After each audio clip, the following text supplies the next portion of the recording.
खाना खाया था। और आज नीचे मेरा भाई आया था, उसकी बहुत ज्यादा वीडियोस बनाई। और अभी सब यहाँ बैठे हुए थे। अभी सब यहाँ बैठे हुए थे और ये औरत खाना खा रही है और ये औरत वीडियो बना रही है और चैनल को सब्सक्राइब और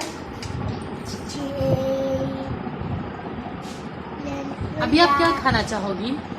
मैं अभी पापड़, दोबारा हमने पापड़? थोड़े 3 पापड़ बचा के रखे हैं ना, तो पार्टी के लिए। पार्टी के लिए पापड़ों की पार्टी होगी आज फिर।